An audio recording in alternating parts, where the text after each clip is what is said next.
Have you ever noticed how many English learners can understand movies, read articles, and even know thousands of words, but still hesitate the moment they need to speak in real life?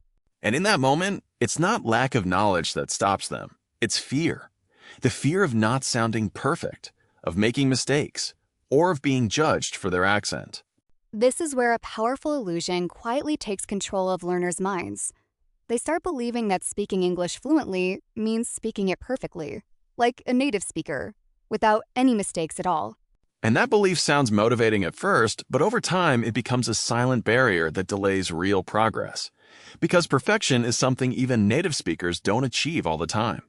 The truth is, many learners spend years preparing to speak instead of actually speaking.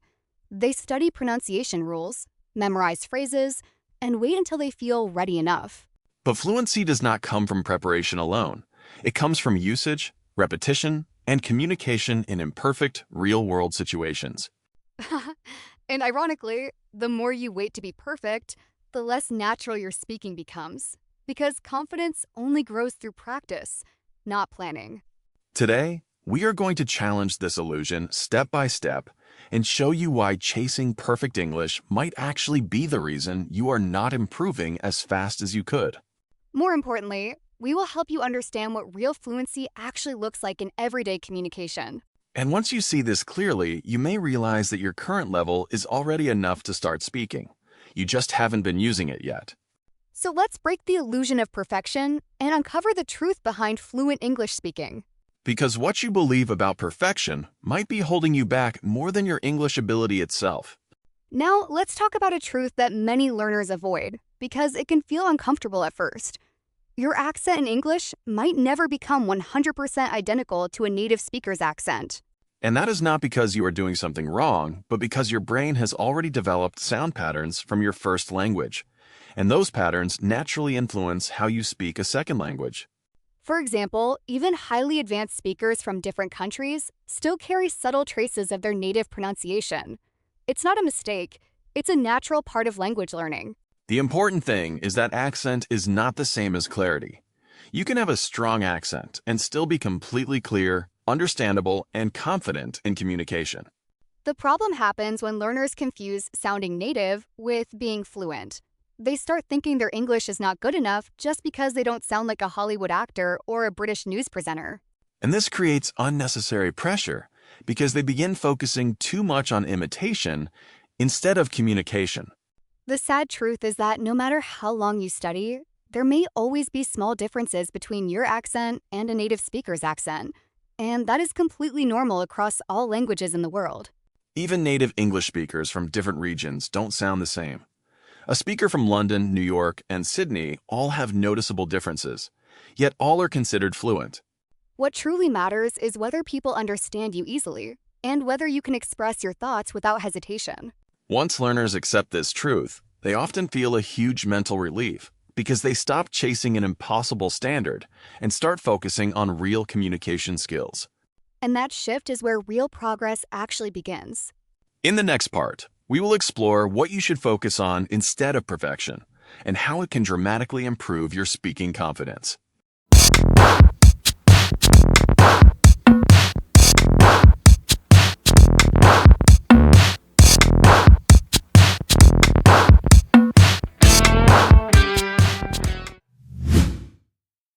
Now that we understand your accent doesn't need to be perfectly native, the next question becomes very important.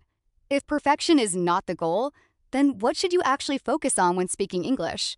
The answer is something much more practical and powerful than perfection: intelligibility and emotional connection.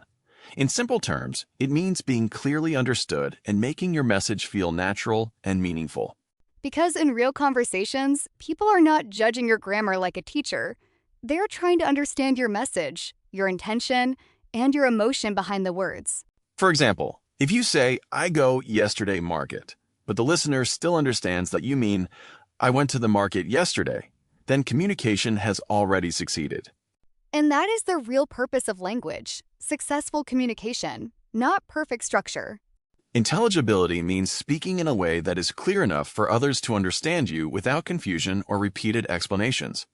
Emotional connection is about how naturally you express feelings, tone, and intention so that your listener feels engaged, not just informed. Think about native speakers in daily life. They often make grammar mistakes, use slang, or speak informally, yet their communication is still completely effective. That's because clarity and emotion matter more than technical perfection in real conversations. Once learners shift their focus to being understood rather than being perfect, something interesting happens. They start speaking more freely and confidently. They stop overthinking every sentence and start focusing on the message they want to deliver. And that mental freedom is what allows real fluency to grow naturally over time.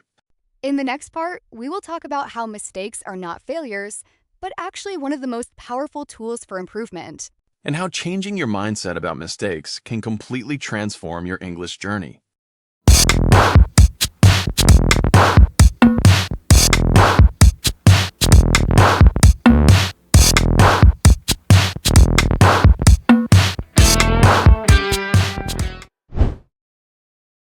Now, let's talk about something that completely changes how you experience learning English: your relationship with mistakes.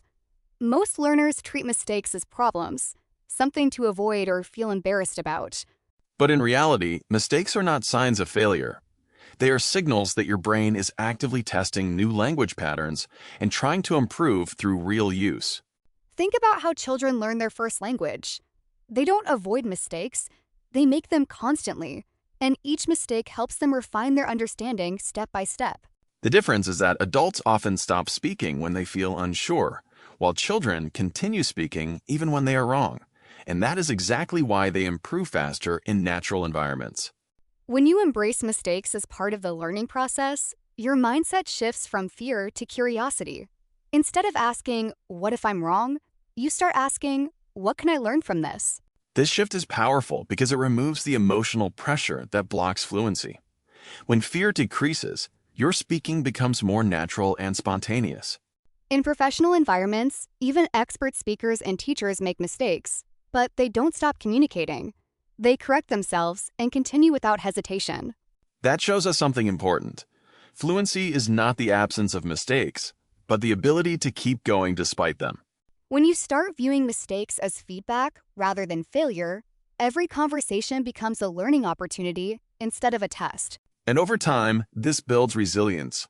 You become someone who is not afraid to speak, even when you are not completely sure. That confidence is what separates learners who stay stuck from learners who eventually become fluent speakers. In our final part, we will turn everything we've learned into a simple challenge that helps you apply this mindset in real life starting today.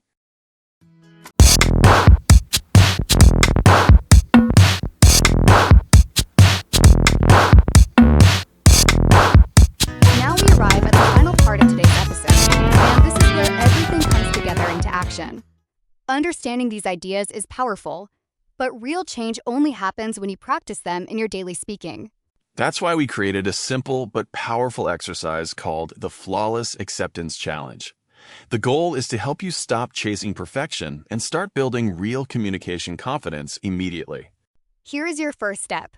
For the next 7 days, speak English every single day for at least 2 minutes, even if your sentences are not perfect and your grammar is not complete.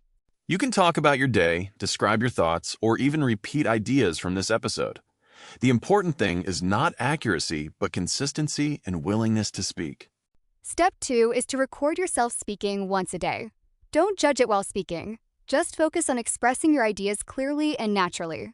When you listen back, instead of criticizing yourself, identify one small improvement you can make for the next day.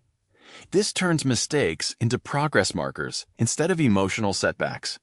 Step 3 is to deliberately allow imperfection. If you forget a word, explain it in another way. If you make a grammar mistake, continue speaking without stopping. Because fluency is built through continuity, not correction in the middle of communication. If you complete this challenge, you will start noticing something important. You will speak more freely, hesitate less, and feel more comfortable using English in real situations. And that is the real beginning of fluency. Not perfect English, but fearless English. Remember, your goal is not to sound flawless. Your goal is to be understood, to connect, and to grow with every conversation. Thank you for joining us in this episode. Keep practicing, stay consistent, and trust the process of imperfect progress.